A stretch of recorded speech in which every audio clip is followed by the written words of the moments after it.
नमस्कार दोस्तों, मैं सुभाष गुप्ता आप सभी का बहुत बहुत स्वागत करता हूं अपने यूट्यूब चैनल स्टडी 95 भारत पर। आज की वीडियो क्लास 10th की है। सब्जेक्ट आपका मैथमेटिक्स है। मैथमेटिक्स के चैप्टर नंबर 1 से एक्सरसाइज 1.1 के कुछ यहाँ पर हम न्यूमेरिकल लगाएंगे, कुछ यहाँ पर आपके प्रॉब्लम सॉल्व करेंगे और इसका पार्ट 1 है। ऐसे ही हमारा पार्ट 1 पार्ट 2 आता रहेगा, वहाँ पे आपके पार्ट 1 पार्ट 2 लिखा रहेगा। वहाँ से आप एक्सरसाइज के बारे में देख सकते हैं, कौन सा क्वेश्चन कैसे लगेगा, इन सभी के बारे में वहाँ पे हम बताएंगे। तो चलिए वीडियो की शुरुआत करते हैं। तो जो हमारा पहला क्वेश्चन है ये कि निम्नलिखित संख्याओं का एचसीएफ ज्ञात करने के लिए यूक्लिड विभाजन एल्गोरिदम का प्रयोग कीजिए। आपका क्वेश्चन दिया गया है 135 और फिर 225। 135 और 225 का एचसीएफ ज्ञात करना है यूक्लिड विभाजन एल्गोरिदम का प्रयोग करके। इसको हम इसके पहले वाली वीडियो में बता चुके हैं कि दो संख्याओं का एचसीएफ यूक्लिड विभाजन एल्गोरिदम से कैसे निकाला जाता है। यूक्लिड विभाजन प्रमेय आपकी क्या होती है। यदि आपने वह वीडियो नहीं देखा है तो डिस्क्रिप्शन बॉक्स में हम लिंक दे रहे हैं, यहाँ से जाकर आप उस वीडियो को देख सकते हैं। चलिए क्वेश्चन की शुरुआत करते हैं। क्वेश्चन को लगाया जाए। जो लगाने का तरीका था उसमें थोड़ा सा बताया गया है। यहाँ पर आपको फुल डिटेल के साथ ये 3 क्वेश्चन आपको बताएंगे। क्वेश्चन समझ ले जाते हैं तो दोनों क्वेश्चन को बड़ी ही आसानी से आप लगा सकते हैं। चलिए यहाँ पे सबसे पहला क्वेश्चन देखते हैं। 135 और 225। 135 और 225 में चेक करते हैं कौन सी संख्या आपकी बड़ी है। तो बड़ी गिनती आपकी 225 हुई। 135 आपका हो जाएगा यहाँ से भाजक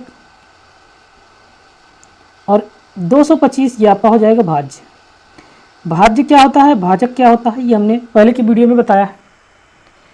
भाज्य आपकी यहाँ पे बड़ी संख्या होगी, भाजक आपकी छोटी संख्या होगी जब यूक्लिड विभाजन से एचसीएफ आप ज्ञात करेंगे। तो अब यहाँ पे यूक्लिड विभाजन से एचसीएफ ज्ञात करने के लिए हमें कई चरणों से इस क्वेश्चन को लगाना होगा। चरण नंबर 1 में क्या होता है, चरण नंबर 2 में क्या होता है, इसके पहले की वीडियो में हमने बताया है। तो इसकी जो शॉर्ट ट्रिक थी उसको लगा लेते हैं। 135 जो है आपका भाजक है, 225 आपका भाज्य है। छोटा सा भाग कर लेते हैं एक किनारे कहीं, वहाँ से आप इस क्वेश्चन को बड़ी ही आसानी के साथ हल कर ले जाएंगे। यहाँ पे हम किनारे भाग कर लेते हैं, 225 को अंदर लिखते हैं। 135 से इसमें टेबल पढ़ते हैं, जाएगा कितनी बार, एक बार जाएगा 135। और इसमें से घटाना है, 5 में से 5 घटाएंगे, शून्य आपका आएगा। और 2 में से 3 घटेगा नहीं तो 12 में से 3 घटाएंगे यहाँ पे तो 9 आएगा।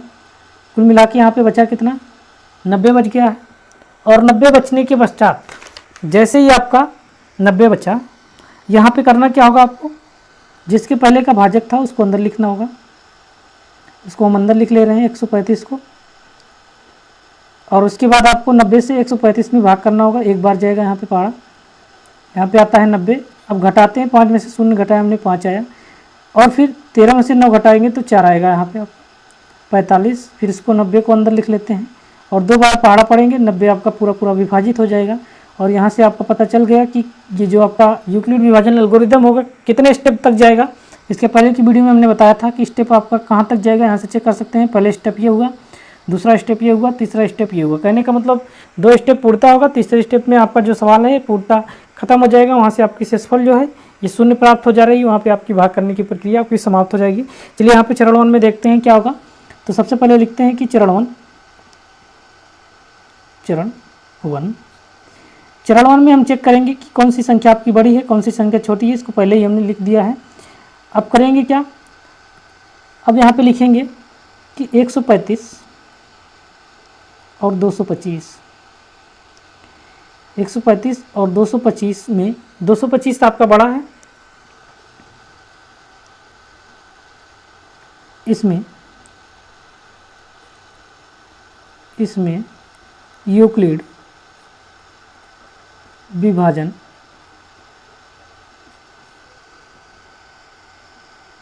प्रमेय का प्रयोग करने पर हमें निम्नलिखित प्राप्त होता है। निम्नलिखित प्राप्त होता है। अब यहाँ पे देखेंगे जो पहला स्टेप आपका था वही लिखते हैं। यहाँ पे पहले स्टेप में हमने क्या किया था, 135 से भाग किया था, और जो आपका फार्मूला इसके पहले हमने बताया था कि भाज्य बराबर भाजक गुणे भागफल प्लस शेषफल, वही फार्मूला यहाँ पे लगाएंगे, वही आपका यूक्लिड विभाजन की प्रमेय होती है। जो भाज्य थी आपके यहाँ पे 225 थी, और जो भाजक था 135 था। इसका पहाड़ हम एक बार पढ़ रहे थे। शेषफल आपका यहाँ पे 90 बच रहा था। यहाँ पर आपका पहला चरण समाप्त होता है। अब यहाँ पे चरण नंबर 2 लिखेंगे। चरण नंबर 2 में होगा क्या, चरण नंबर 2 पर क्यों जाएंगे, चरण नंबर 2 पर हम इसलिए जा रहे हैं क्योंकि यहाँ पे जो आपका शेषफल है ये 90 है, अभी ये शून्य प्राप्त नहीं हुआ है। चरण नंबर 2 पे जाते हैं, जब तक कि ये शेषफल शून्य नहीं प्राप्त होता, ऐसे चरण आगे बढ़ते हुए जाएंगे हम। तो चरण नंबर 2 में क्या होगा, यहाँ पे आपको लिखना होगा कि चरण नंबर 2 में यहाँ पर शेषफल, यहाँ पर शेषफल 90 बराबर 0 नहीं है, इसलिए 135 और 90 में यूक्लिड विभाजन प्रमेयिका का प्रयोग करने पर, प्रमेयिका का प्रयोग करने पर हमें निम्नलिखित प्राप्त होता है। हमें निम्नलिखित प्राप्त होता है। क्या प्राप्त होगा, हम भाग से चेक कर लेते हैं। भाग में आप क्या आते हैं, सेकंड स्टेप पे। सेकंड स्टेप पे क्या था वहाँ से देखते हैं। सेकंड स्टेप में हम 90 से भाग कर रहे हैं। भाज्य आपका 135 था। यहाँ पे एक बार हम 90 का पहाड़ा पढ़ रहे हैं, तो यहाँ पे लिखेंगे कि 135 बराबर आपका 90 गुणे 1 प्लस आपका यहाँ पे 45 शेषफल बच रहा था, तो यहाँ पे इतना लिख देते हैं। ये आपका चरण 2 कंप्लीट होता है। यहाँ तक आपको समझ में आ चुका होगा। अब चलते हैं चरण 3 पे। क्यों चलते हैं, क्योंकि यहाँ पे आर का मान अभी शून्य नहीं मिल। नए भाजक 90 और शेषफल 45 पर यूक्लिड विभाजन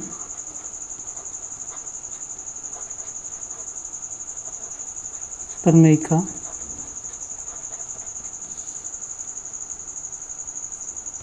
का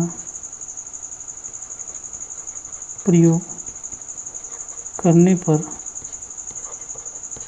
हमें निम्न प्राप्त होता है। हमें निम्न प्राप्त होता है। क्या हमें प्राप्त होता है, देखते हैं इसको।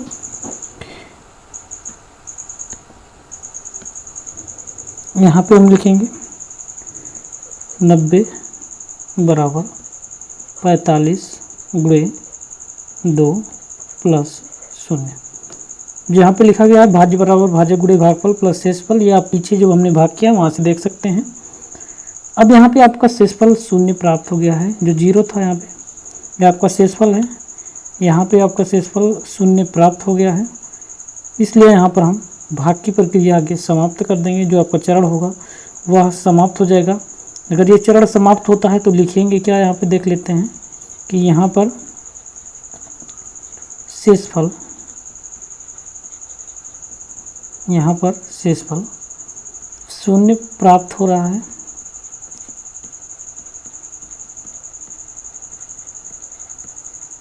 इसलिए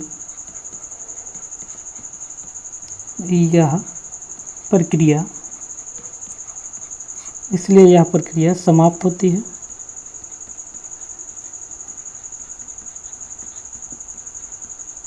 इसलिए यह प्रक्रिया समाप्त होती है। इसका भाजक ही इसका भाजक ही 135 और 225 का HCF होगा।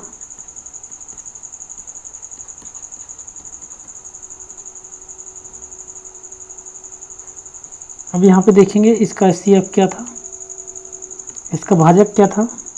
जो भाजक था 135 और 225 का भाजक आपका 45 था। 45 से यदि हम भाग करते हैं 225 और 135 को, तो ये पूर्णतः विभाजित हो जाएंगे, पूरी तरह से कट जाएंगे। जो आपका शेषफल है ये 0 प्राप्त होगा। अब ये एक क्वेश्चन आपका यहाँ पे कंप्लीट होता है। इस क्वेश्चन के 3 पार्ट थे। पहला पार्ट आपका कंप्लीट हो चुका है। अब चलते हैं सेकंड पार्ट में। सेकंड पार्ट में क्या था देख लेते हैं। सेकंड पार्ट में आपका एक क्वेश्चन था कि जो क्वेश्चन दिया गया है, सेकंड पार्ट में आपका जो क्वेश्चन दिया गया है कि 196 और सेकंड पार्ट में आपका जो क्वेश्चन दिया गया है 196 और 38,220, इसका HCF ज्ञात करना है। ज्ञात करने का तरीका वही है जो इसके पहले हमने क्वेश्चन नंबर 1 में बताया। यहाँ पर भी वही चरण आप पे चलेंगे। कितने चरण चलेंगे इसको आपको गुणा करके पता लगाना होगा।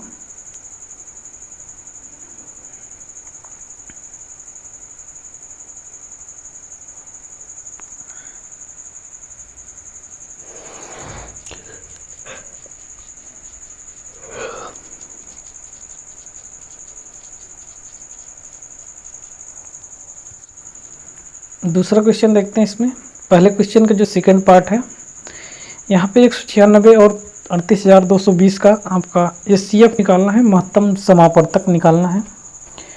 अब 196 और 38,220 में चेक करते हैं कि कौन सी संख्या आपकी बड़ी है, कौन सी संख्या आपकी छोटी है। तो 196 आपका छोटा है और 38,220 ये बड़ा है।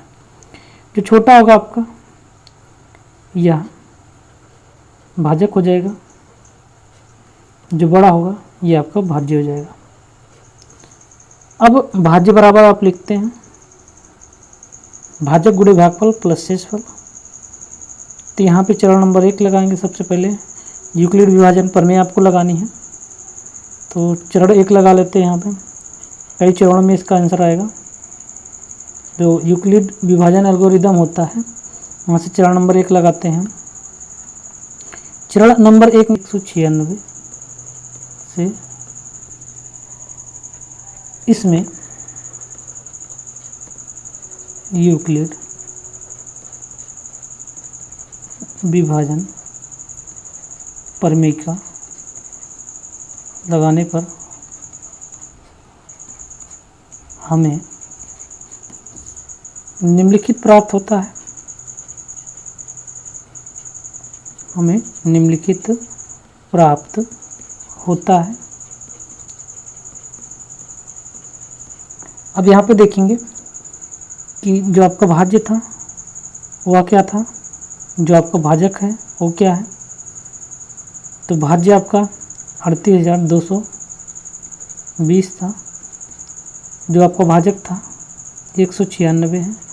196 को आपको गुणा करना है, भाग करके चेक कर सकते हैं। 196 को यदि हम गुणा करेंगे 195 से तो ये पूरी तरह से विभाजित हो जाएगा और जो शेषफल होगा आपका 0 प्राप्त हो जाएगा। जैसे ही शेषफल 0 प्राप्त होता है आपका चरण जो है ये यहाँ पे समाप्त हो जाता है। और चरण समाप्त होगा इसका मतलब यहाँ पे आपका क्वेश्चन समाप्त हो जाता है। इसके पहले जो आपका भाजक था वही इसका महत्तम समापवर्तक हो जाता है। यहाँ पे हम लिखेंगे अब कि यहाँ पर शेषफल 0 प्राप्त हो रहा है, इसलिए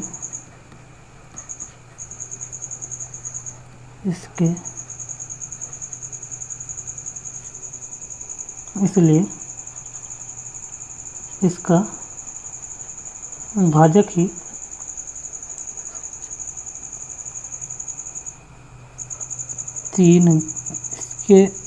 इसलिए इसका भाजक ही 38,220 और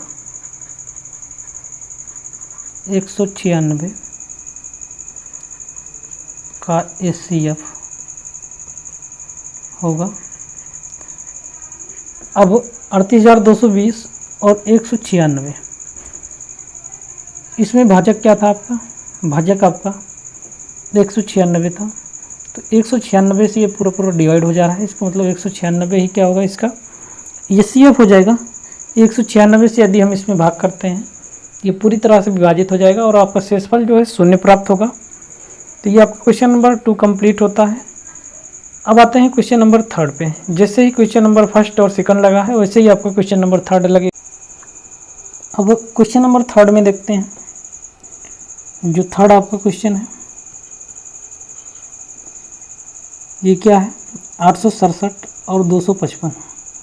इसका CF निकालना है। इन दोनों में देखेंगे बड़ा कौन है, 867 आपका बड़ा है, बड़ी संख्या आपकी भाज्य हो जाती है और छोटी संख्या आपकी भाजक हो जाती है। इसके पहले हमने बताया था कहीं आप एक किनारे छोटा सा भाग कर लेंगे, वहीं से आपके यूक्लिड विभाजन के एल्गोरिथम जो है कितने स्टेप में जाएगी वहाँ से आपको पता चल जाएगा और वहाँ से आप भाग करके बड़ी आसानी से यूक्लिड के विभाजन का जो फार्मूला होता है उसी के रूप में उसको लिख सकते हैं। तो एक किनारे कहीं पर आप भाग कर लीजिएगा या फिर हम ही भाग कर देते हैं यहाँ पे थोड़ा सा। सबसे पहले जो आपका 867 ये भाज्य है और जो 255 है ये आपका भाजक है। यहाँ कहीं किनारे एक जगह आप भाग कर लेते हैं। 867 जो होगा ये अंदर लिखा जाएगा और 255 जो होगा ये आपका बाहर लिखा जाएगा। 255 में 5 को छोड़ते हैं, इसमें 7 को छोड़ते हैं, 25 की टेबल 86 में पढ़ते हैं, 3 बार जाएगी। 3 बार जाने के पश्चात अब इसको गुणा कर लेते हैं, 3 पचे 15 हो जाएगा, 3 पचे 15 1 16, 3 दूनी 6 1 7, 765। अब घटाएंगे इसमें से तो ये आपका आएगा, घटाने पर 7 में से 5 घटाएंगे तो 2 आएगा और फिर यहाँ पे 6 में से 6 घटाएंगे 0 और 8 में से 7 घटाएंगे 102। 102 जैसे ही आए फिर भाग का चिन्ह बनाते हैं। भाग के चिन्ह के अंदर हम क्या लिखेंगे, 255 लिखेंगे। 255 में जो पहाड़ा है ये 2 बार जाएगा और 2 बार जाने के पश्चात यहाँ पे आएगा 204। 204 में यहाँ पे घटाएंगे तो यहाँ पे आ जाएगा 51। 51 यहाँ पे आने के बाद यहाँ पे 102 है, 102 लिखेंगे। 102 में 2 बार पहाड़ा पढ़ेंगे तो ये आपका पूरी तरह से विभाजित हो जाएगा। इसका मतलब जो चरण होगा आपका, पहला चरण, दूसरा चरण और तीसरे चरण, 2 चरण जाएंगे और तीसरे चरण में आपका ये पूरा जो शेषफल है 0 प्राप्त हो जाएगा। तीसरा चरण आपका नहीं आएगा, 2 चरण के बाद आपके शेषफल जो होंगे 0 प्राप्त हो जाएंगे। तो यहाँ से आपको पता चल जाएगा कि जो चरण होगा यूक्लिड विभाजन का कितने चरण में ये क्वेश्चन जाएगा। थोड़ी देर आपको लगेगा भाग करने में, भाग करने के बाद आपका क्वेश्चन बहुत ही आसान हो जाएगा। चलिए देखते हैं अब इसमें चरण 1 में होगा क्या। चरण 1 में सबसे पहले हम लिखेंगे कि जो संख्या थी कौन सी संख्या आपकी बड़ी है, कौन सी संख्या आपकी छोटी है। तो बड़ी संख्या आपकी क्या थी, यहाँ पे 867 थी, तो यहाँ पे लिख लेंगे 867 ये बड़ा है 255 से। इसमें यूक्लिड विभाजन प्रमेय लगाने पर हमें निम्नलिखित प्राप्त होता है। क्या प्राप्त होता है देख लेते हैं। जो यूक्लिड विभाजन प्रमेय थी उसमें क्या होता है कि भाज्य बराबर भाजक गुणे भागफल प्लस शेषफल, जो शेषफल हो आपका वो भाजक से छोटा हो हमेशा। अब यहाँ पे लगाएंगे कि भाज्य इसमें क्या था, यहाँ पे 867 था भाज्य आपका, तो 867 यहाँ पे लिख लेते हैं। अब करना क्या होगा, आपको इसके भाजक लिखना होगा और भागफल से इसको गुणा करना होगा, 255 लिखना होगा। इसको 3 से गुणा करना होगा। 300 जैसे ही गुणा कर रहे हैं हम, यहाँ पे शेषफल आपका कुछ ना कुछ बच रहा है। शेषफल आपका 102 बच रहा था। यहाँ पर पहला चरण आपका कंप्लीट हो जाता है। जो यूक्लिड विभाजन एल्गोरिथम की प्रक्रिया थी वो पहले चरण की आपकी कंप्लीट होती है। अब यहाँ पे हम चरण 2 के लिए कुछ काम करेंगे। चरण 2 के लिए क्या काम करेंगे देख लेते हैं। सबसे पहले यहाँ पे लिखते हैं कि चरण 2, अगला जो चरण है आपका ये चरण नंबर 2 है। चरण 2 में क्या लिखना है लिख के हम आपको बता रहे हैं। चरण 2 जो पहले था उसी के प्रकार से कुछ हम लिखते हैं कि यहाँ पर शेषफल 102 बराबर 0 नहीं है, इसलिए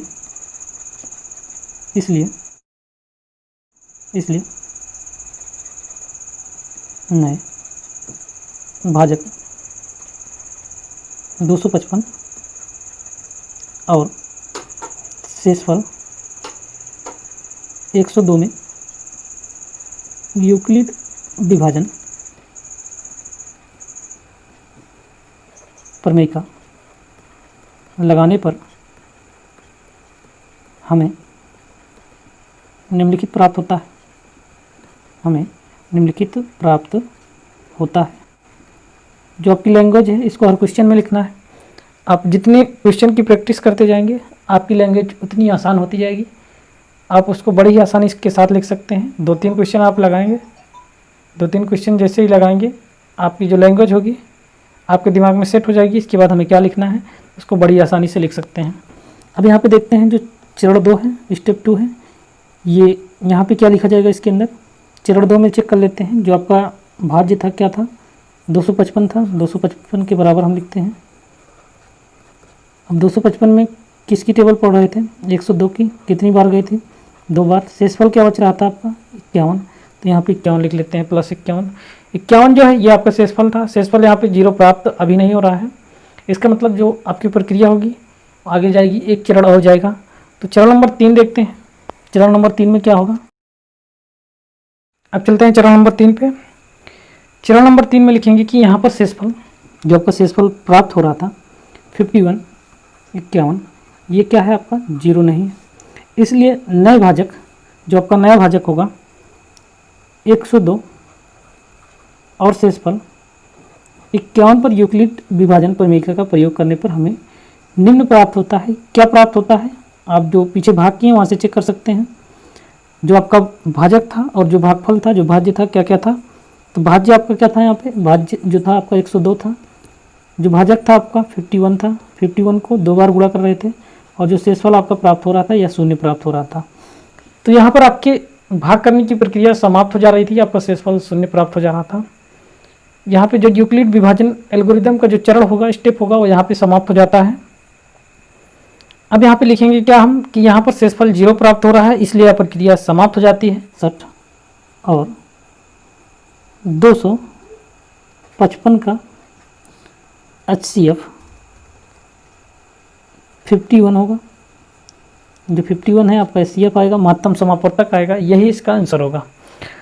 कोई भी संख्या होगी जब आपका शेषफल 0 आ जाएगा, उसके पहले का भाजक हम चेक करेंगे। उसके पहले का जो भाजक था, किससे हम भाग कर रहे थे कि हमारा जो शेषफल है शून्य प्राप्त हो रहा है, वही आपका HCF हो जाएगा, वही आपका हाईएस्ट कॉमन फैक्टर हो जाएगा। तो ये आपके 3 सवाल यहाँ पे 3 न्यूमेरिकल कंप्लीट होते हैं, जो कि एक ही क्वेश्चन के 3 पार्ट थे, तीनों एक जैसे थे।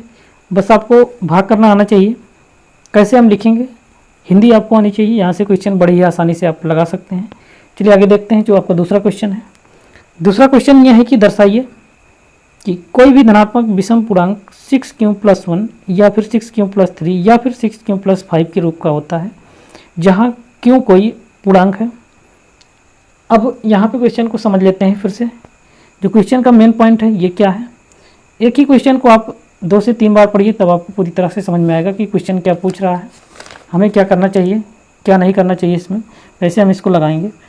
तो कह रहा है कि दर्शाइए, इसका मतलब इसमें प्रूव करना है कोई भी धनात्मक विषम पूर्णांक।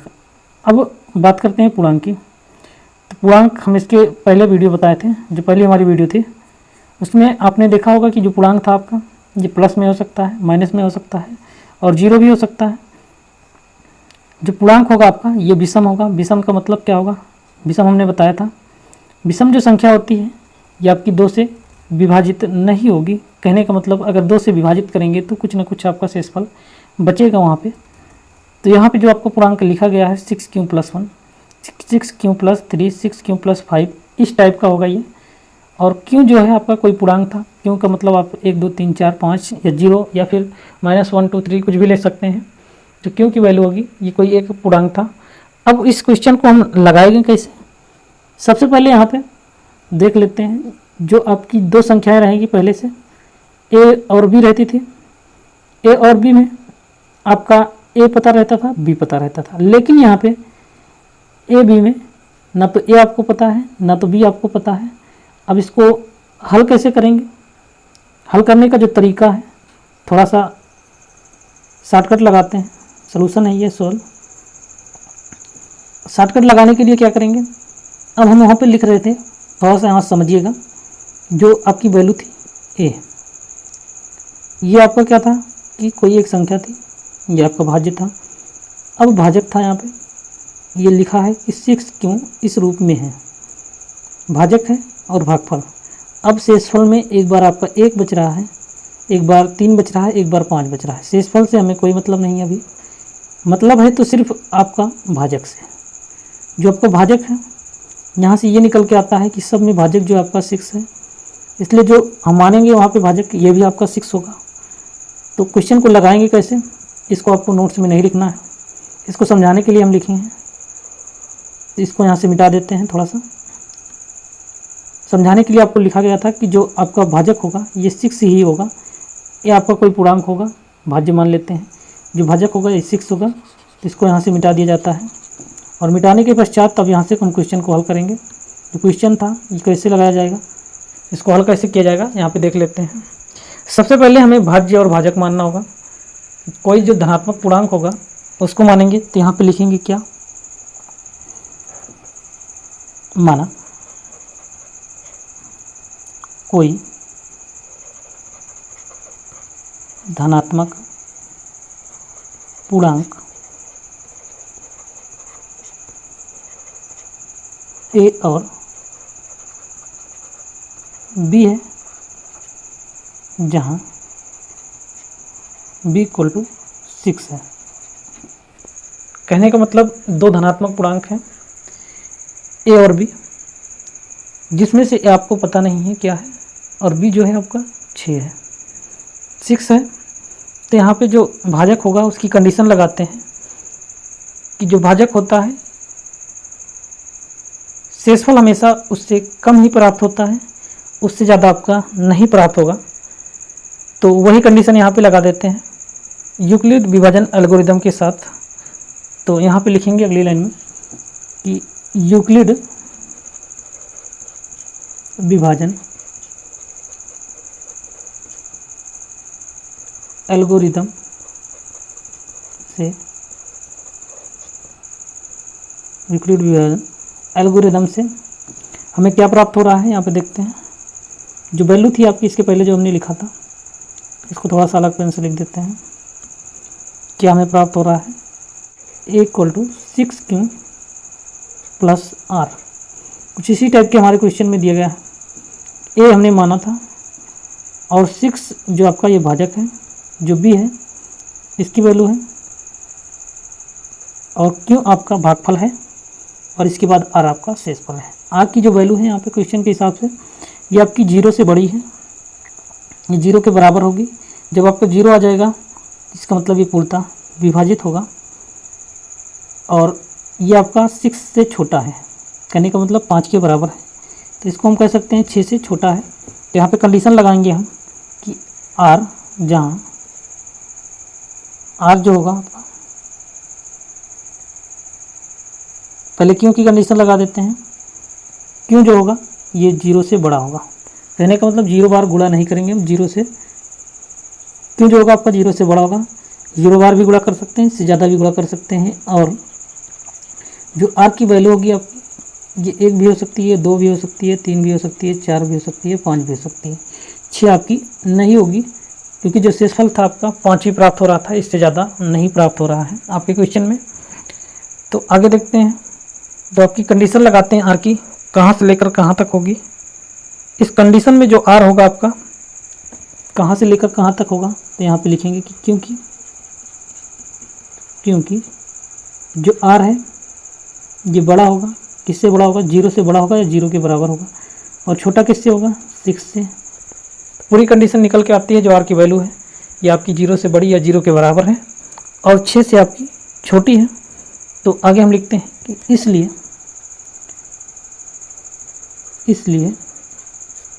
यदि हम r बराबर 0 रखते हैं, तो जो हमने यहाँ पे फार्मूला लिखा है 6q plus r, 6q plus r a बराबर जो हमने लिखा है, ये संख्या आपकी कौन कौन सी आएगी। पहली संख्या आपकी आ जाएगी कि a बराबर, यदि रखते हैं r बराबर तो 6q, या फिर दूसरी संख्या 6q 1 रखेंगे r बराबर तो 6q प्लस 1 हो जाएगा, या फिर 2 रखेंगे तो 6q प्लस 2, 3 रखेंगे तो 6q प्लस 3, या फिर 6q प्लस 4, ऐसे डॉट डॉट 6q प्लस 5। ये संख्या आपकी आएगी। कहने का मतलब 6q प्लस 6 से ये छोटा होगा। अब यहाँ पे इसी को कुछ अलग फॉर्म में लिखते हैं।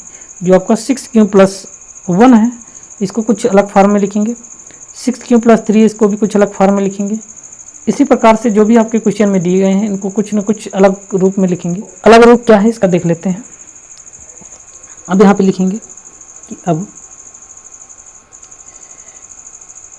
6q + 1, 6q + 1, 6q को हम लिख सकते हैं 2 × 3q + 1। यहीं पर आपको समझना है, यहाँ पर समझिएगा। 6q को लिख सकते हैं 2 × 3q, ये आपका मान लेते हैं जो आपका 3q है, ये कोई एक पूर्णांक है k1, तो ये पूरी वैल्यू आपकी 2k1 + 1 हो जाएगी। जो आपका 3q था, 3q को हम मान ले रहे हैं एक पूर्णांक, जो 3q था इसको मान ले रहे हैं k1। k1 जैसे ही यहाँ पे माना गया, ये आपका 2k1 हो गया और ये आपका निकल के आया +1,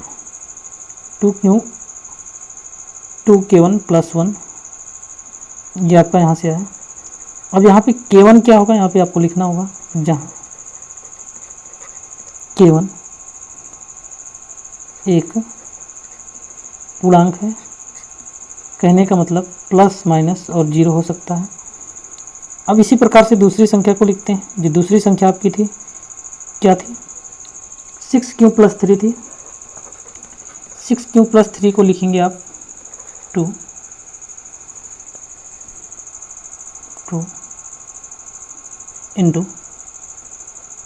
3q,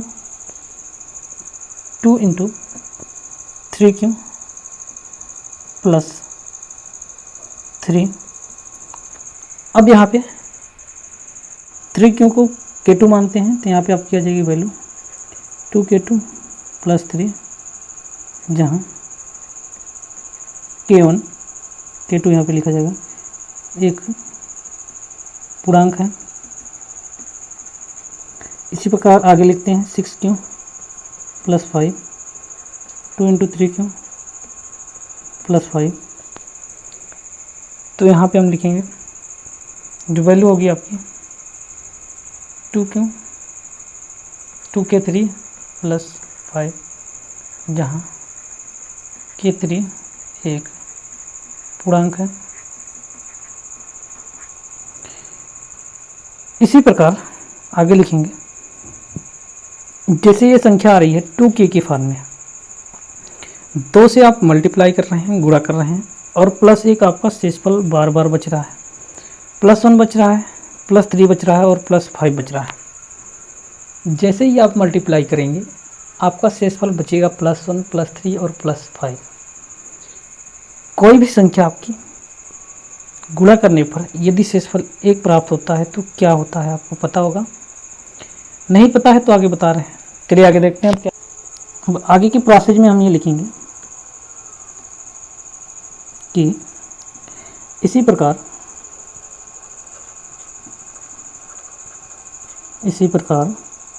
जो आपका 6q + 1 था, 6q + 3 था, इसी प्रकार 6q + 1, 6q + 3, 6q + 5 सभी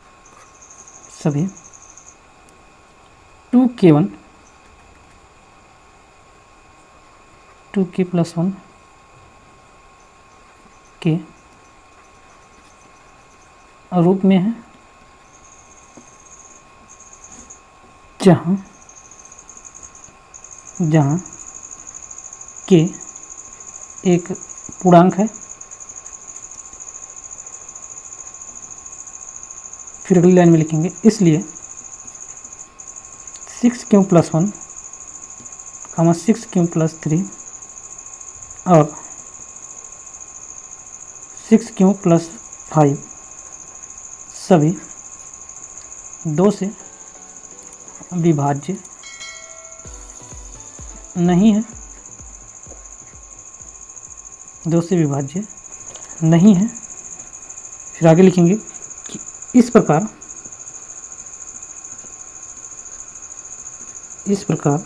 ये सभी विषम पूर्णांक हैं। इस प्रकार ये सभी विषम पूर्णांक हैं और इसलिए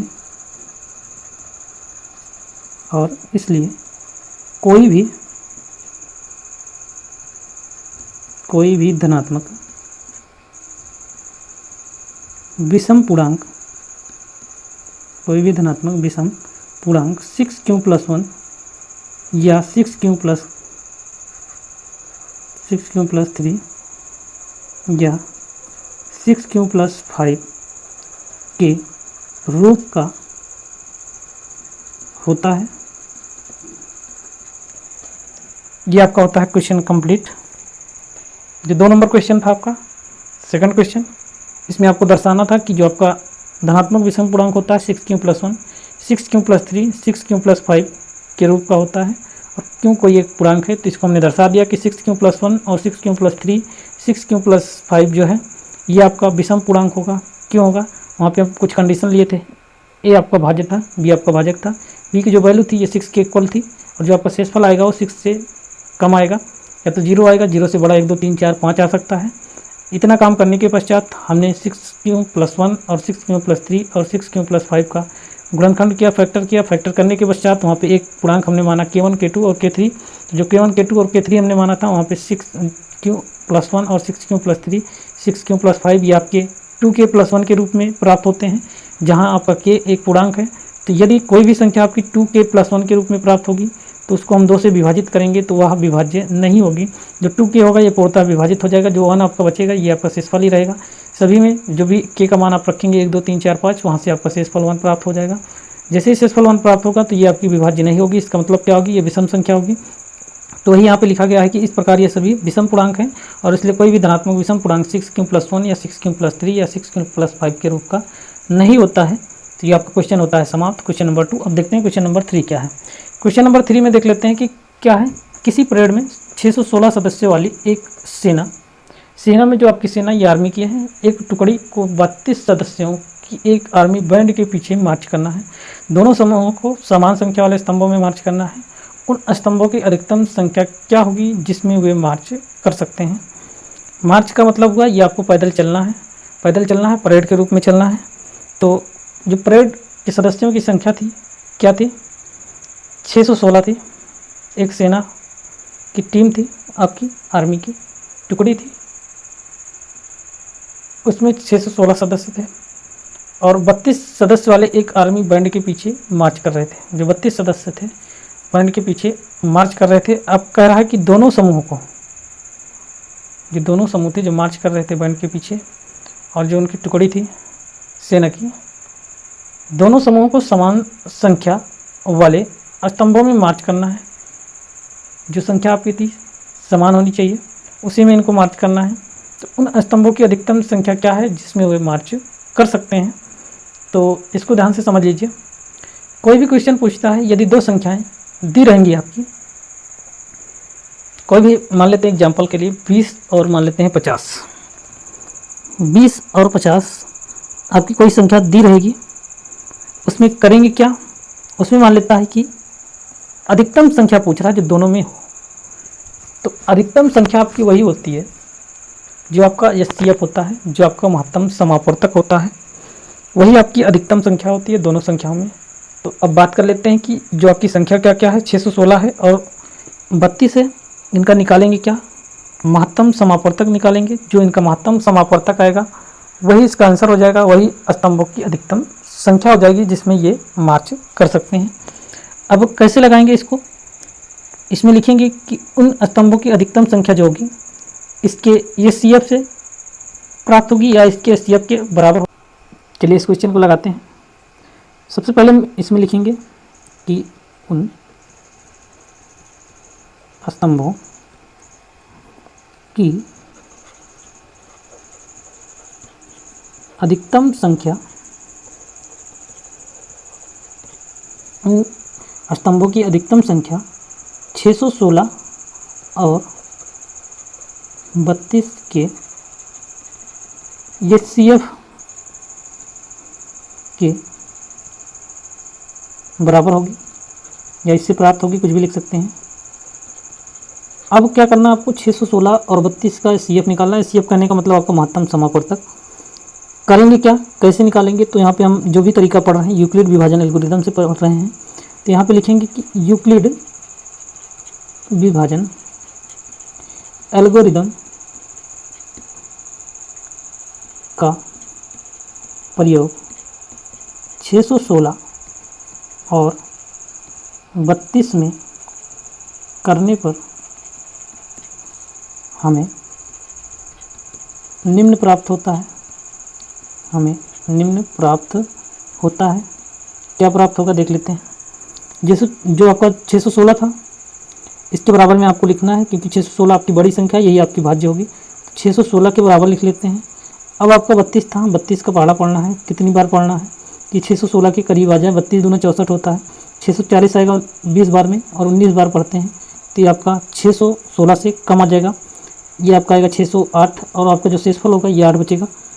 आप कहीं भी गुणा करके चेक कर सकते हैं या भाग करके चेक कर सकते हैं कि शेषफल आपका क्या होगा, भाजक क्या होगा। अब यहाँ पे एक स्टेप आपका समाप्त होता है, जो चरण आपका है एक समाप्त होता है। अगला जो चरण होगा उसको लिखेंगे यहाँ पे यूक्लिड विभाजन में, तो डायरेक्टली यहाँ पे हम लिख देते हैं अगला चरण आपका क्या होगा।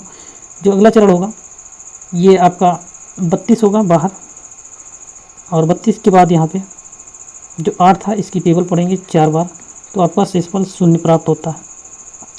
जैसे ही शेषफल 0 प्राप्त होगा आपका, वहाँ से आपका निकल के आ जाएगा कि इसका आंसर क्या होगा, इसका भाजक क्या होगा। जो भाजक होगा वही आपका HCF हो जाएगा। तो यहाँ पे हम लिखेंगे हिंदी इसमें कि इस प्रकार 637 का HCF है। जो इसका HCF होगा क्या आएगा, ये आपका HCF 8 निकल के आएगा।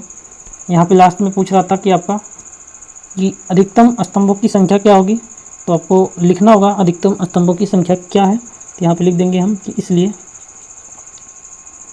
वे 8 के स्तंभों में मार्च करेंगे। जो अधिकतम स्तंभों की संख्या होगी उसी में मार्च करेंगे। तो ये 8 स्तंभों में मार्च करेंगे। तो यहाँ पे आपके 3 क्वेश्चन कंप्लीट होते हैं। जो चौथा और 5वां क्वेश्चन होगा ये हम आपको अगली वीडियो में लेकर मिलेंगे। जो हमारी अगली वीडियो आएगी उसमें हम मिलेंगे। तो ये 3 क्वेश्चन हमने इसमें बता दिए एक्सरसाइज 1.1 के। जो पहली प्रश्नावली आपकी थी, पहला अभ्यास था, उसमें से हमने पहले के 3 क्वेश्चन बताए, पहले क्वेश्चन के 3 पार्ट, और दूसरा फिर तीसरा। ये तीनों क्वेश्चन आपको समझ में आया होगा। अगर आपको ये क्वेश्चन नहीं समझ में आया है, कहीं भी आपको कहीं से थोड़ी सी मिस्टेक है, तो आप कमेंट बॉक्स में कमेंट कर सकते हैं। वहाँ से हम आपको समझाने की कोशिश करेंगे थोड़ा सा। यहाँ हमने पूरी तरह से आपको समझाया है। उम्मीद करते हैं ये आपको पूरी तरह से समझ में आया होगा। तो वीडियो को आप लाइक कर दीजिए, और यदि आपको वीडियो पसंद आती है तो आपके जो दोस्त हैं जो आपके साथ इस सब्जेक्ट को पढ़ते हैं उनके साथ आप इसको शेयर अवश्य करें। वीडियो देखने के लिए बहुत बहुत धन्यवाद। अगले पार्ट में हम फिर मिलते हैं पार्ट 2 में। तब तक के लिए जय हिंद, जय भारत।